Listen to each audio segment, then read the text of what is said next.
Imagine you're at work, right? You notice a sudden problem with a major project. So you step up and you sincerely try to fix it using your own initiative. Right, like going above and beyond. Exactly. But let's say you mess it up. In the vast majority of jobs, you might get a stern warning. I mean, your manager might pull you aside and tell you to, stay in your lane or stick to your actual job description. Yeah, a slap on the wrist, basically. Right. But in the ancient text we're analyzing today, stepping outside your exact parameters doesn't get you a warning. No, it definitely doesn't. It gets you instantly incinerated by divine fire. Welcome to this deep dive.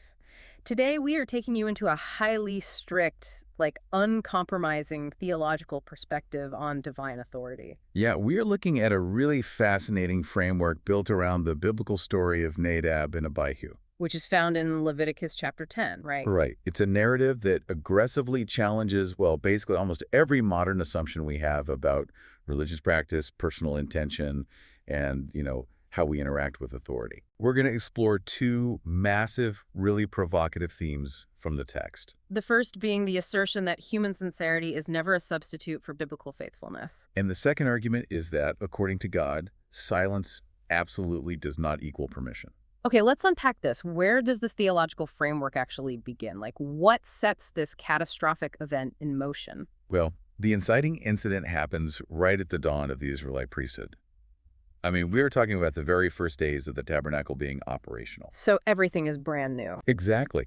According to Scripture, Moses' brother Aaron has just been established as the high priest, and his sons, Nadab and Abihu, are serving alongside him as priests. I'm guessing the stakes are pretty high then. Astronomically high. Yeah. Because they are mediating the literal presence of God on earth. Wow. Yeah. Then, in Leviticus 10, verses 1 and 2, the disaster strikes. What exactly happens? The text says that Nadab and Abihu offered profane fire before the Lord, which he, quote, had not commanded them. And the immediate result is? That fire comes out from the presence of the Lord and completely consumes them. I mean, they just drop dead right there in the holy place. Just like that. They bring the wrong fire, and the consequences are just absolute. Absolute and immediate.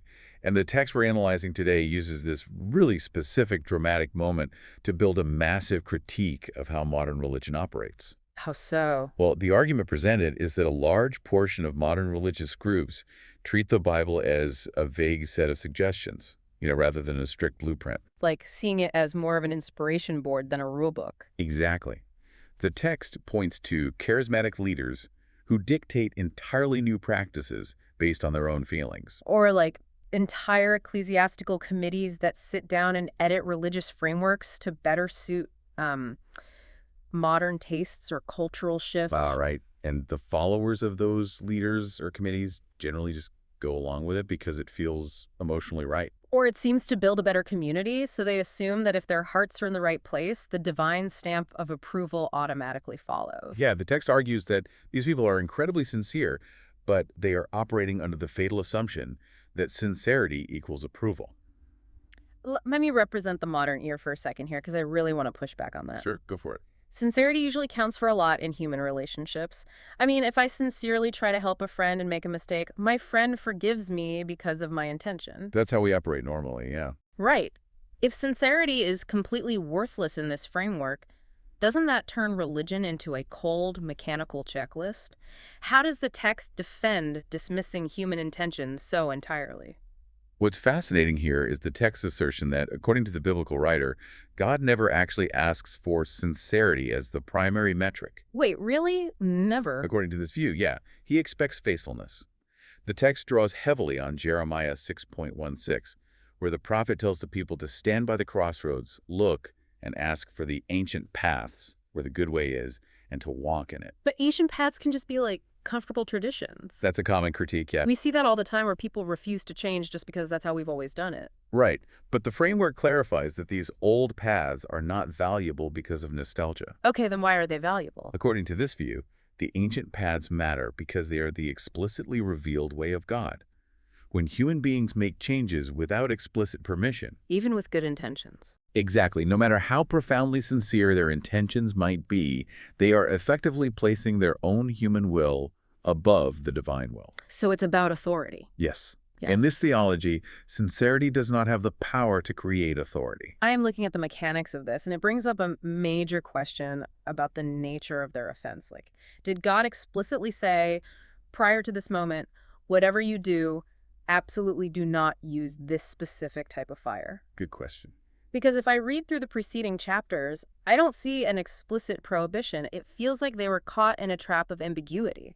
Well, that observation strikes at the very heart of how this theological framework interprets God's silence. So what does this all mean? How do they read silence? According to God in this text, silence is a strict boundary. It is never, ever a blank canvas for human innovation. Oh, wow. So you can't just fill in the blanks. Right. The text references Deuteronomy 29.29, which states that the secret things belong to the Lord, but the things revealed belong to us. So the mechanism of reading the text changes entirely. You aren't looking for a list of things you can't do. Nope. You are looking strictly for what you must do. That is the exact cognitive shift required by this worldview, isn't it? Exactly. When God has spoken, you obey. When God has not spoken, you do not presume. You stop. You just stop, yeah. The text brings up King David, pointing to Psalm 19.13, where David famously prays to be kept back from presumptuous sins. Presumptuous sins, that sounds like such a subtle, quiet thing. It is. It doesn't sound like the aggressive, fist-in-the-air rebellion we usually associate with divine judgment. Which is precisely why the biblical writer views it as so insidious. Because it sneaks up on you. Yeah, presumption is a sin that feels incredibly small, and even justified, while it's taking root. I mean, a presumptuous person doesn't look in the mirror and see a rebel. What do they see? They see someone who is confident, reasonable, and intellectually free. But presumption slowly trains the human heart to treat its own reasoning as the ultimate authority, rather than treating God's word as the ultimate authority. So it subtly erodes the fear of God. Exactly. The text points to Peter's warning in 2 Peter 2.10 against those who are daring and self-willed. It's the audacity of stepping into the silence of the text and saying, I am absolutely sure God would love this new idea. That's it exactly. Hmm. Nadab and Abihu didn't stay within what was revealed. They presumed to fill in the blank themselves. And that presumption was fatal. Completely fatal. Let's follow that logical thread for a second. If the core issue was this arrogant presumption, the stepping beyond the blueprint, what about the actual materials they brought into the tabernacle? The fire and incense, you mean? Yeah. Was there something inherently evil or, like, morally corrupt about the fire or the incense themselves? Not at all. Fire and incense were actually a mandated part of Israel's law.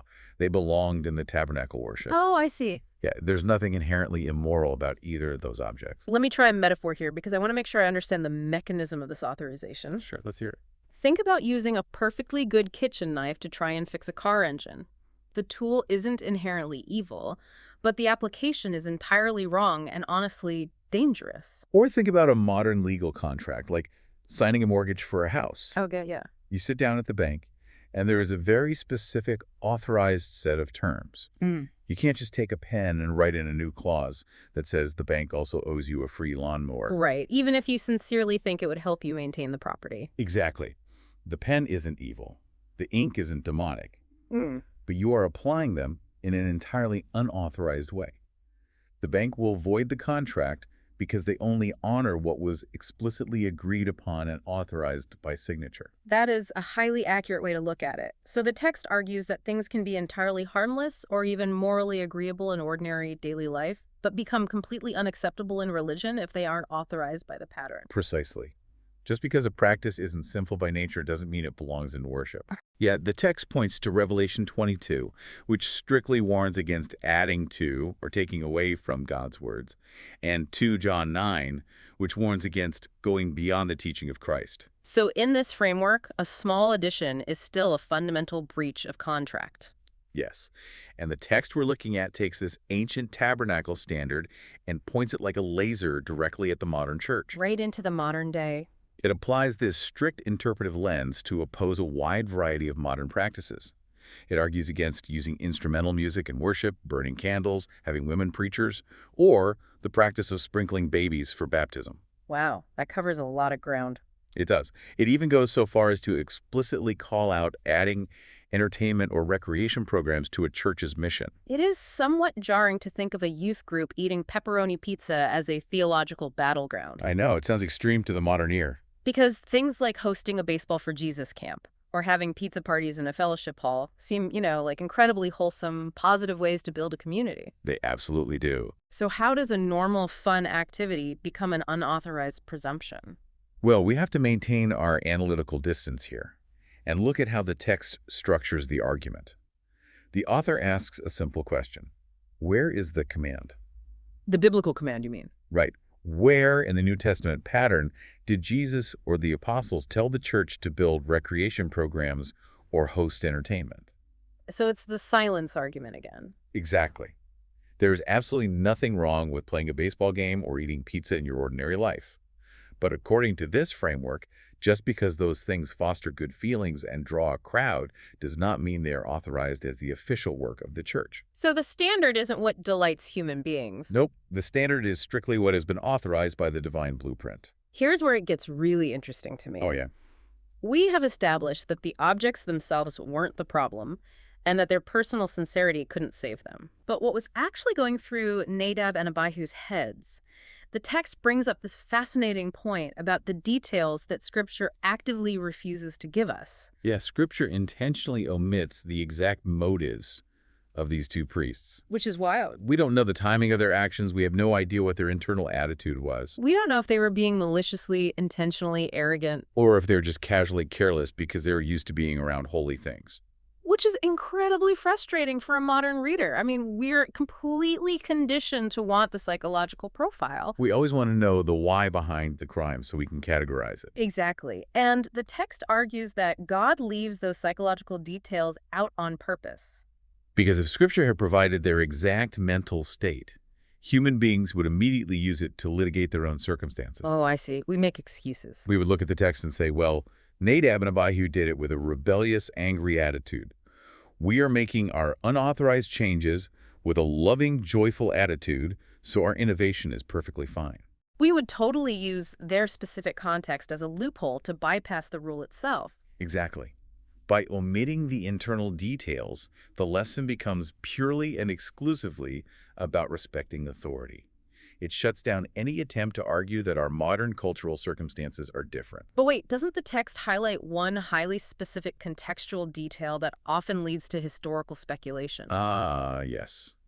Right after the catastrophic death of Nadab and Abihu in Leviticus 10, verses 8 through 11, God issues strict new rules prohibiting the priests from drinking wine or intoxicating drink before entering the tent of meeting. Which naturally leads commentators to wonder, were Nadab and Abihu intoxicated when they grabbed the censers and offered the strange fire? Yeah, the text notes that many speculate they had been drinking and that this altered state contributed to their profound lack of judgment. I find this fascinating because modern society treats intoxication in a very specific way. Oh, so? Obviously, we make a massive, strict exception for driving under the influence. We recognize the profound danger there. But in a lot of other social, legal, or interpersonal areas, if someone makes a terrible call because they had too much to drink, society tends to soften the judgment. Oh, absolutely. People say, well, they weren't fully aware of what they were doing. Their inhibitions were lowered. Right. We should probably go a little easier on them. If Nadab and Abihu were indeed drunk, wouldn't that make them less cognitively aware and therefore less culpable for the presumption? According to God in this text, it is the exact opposite. God does not accept intoxication or an altered state as a valid reason to act without authority. It doesn't get them off the hook at all. Not even a little. In fact, if they were drinking, it makes their action infinitely more offensive to the divine standard. Because they should have known better. Because it adds gross negligence and carelessness to their presumption. According to the biblical writer, God expects absolute reverence and clear-mindedness when approaching the holy. There are no psychological or chemical excuses accepted. Wow. So all the usual human defenses are systematically stripped away. Your sincerity doesn't work. Right. The silence of the rule book isn't a loophole. Nope. The fact that the objects are harmless doesn't justify their misuse. And being intoxicated doesn't excuse the behavior. It leaves the believer feeling incredibly exposed. It really does. Which brings us to the immediate aftermath and the crushing impact this event had on their community and their family. Because Nadab and Abihu weren't just a couple of random guys in the camp. No, they were at the absolute pinnacle of ancient Israel society. They were Aaron's firstborn sons. They were Moses' nephews. The leaders of the entire nation. Right. They were standing at the very center of the national political and religious structure. You would think if anyone on Earth had diplomatic immunity from this kind of judgment, it would be the direct family members of the man who literally parted the Red Sea. But their extreme privilege offered zero protection. The text references Acts 10.3435 to demonstrate that God is no respecter of persons. No special treatment. None. He doesn't show partiality or bend. His holy standards just because someone have a famous family name or a high-ranking position. And the brutal reality of that impartiality is shown in what Moses tells Aaron while the ashes of his sons are still smoldering on the floor of the tabernacle. This is the part of the narrative that is just staggering to process. What happens? In Leviticus 10, verses 6 and 7, Moses gives a direct command to Aaron and his 2 remaining sons. He tells them they are not allowed to uncover their heads, they're not allowed to tear their clothes. Which were the standard ways to grieve back then. Exactly. They're explicitly forbidden to participate in any of the normal cultural rituals of mourning. And Moses adds a terrifying caveat. If they do mourn, they will also die, and God's wrath will fall on the entire congregation. To not be allowed to mourn your own children. I can't even imagine. To stand there, looking at the catastrophic reality of what just happened, and be told by the highest authority that you cannot shed a tear or show a single outward sign of grief. It's incredibly heavy. How does this theological framework possibly justify that level of psychological severity to a modern audience, especially an audience that prizes emotional expression and trauma processing above almost anything else? If we connect this to the bigger picture, it is fundamentally about defining the very nature of God to a new nation. Meaning what, exactly? The text explains that God's holiness is not casual. God's presence is not just a warm, comforting feeling you get during a nice worship song.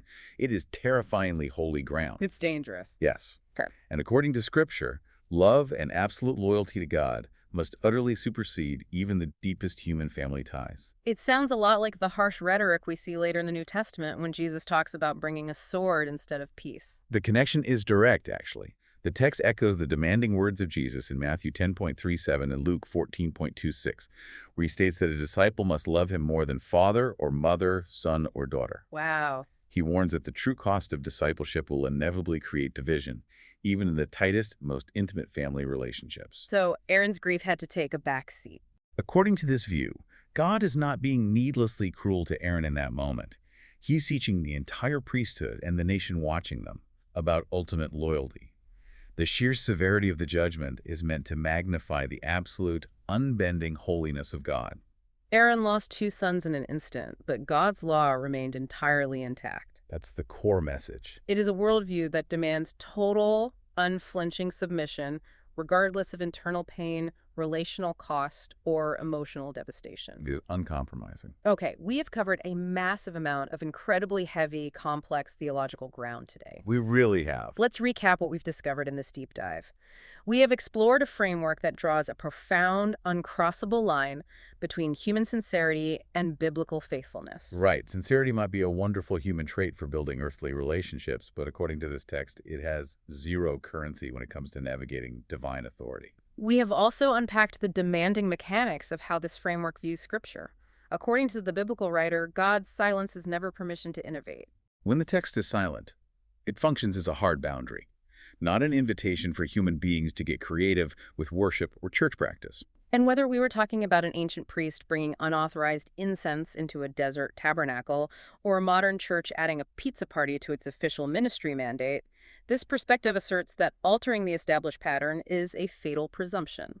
It is a worldview where religious practice isn't measured by what feels personally meaningful. Or what effectively draws a crowd. Right.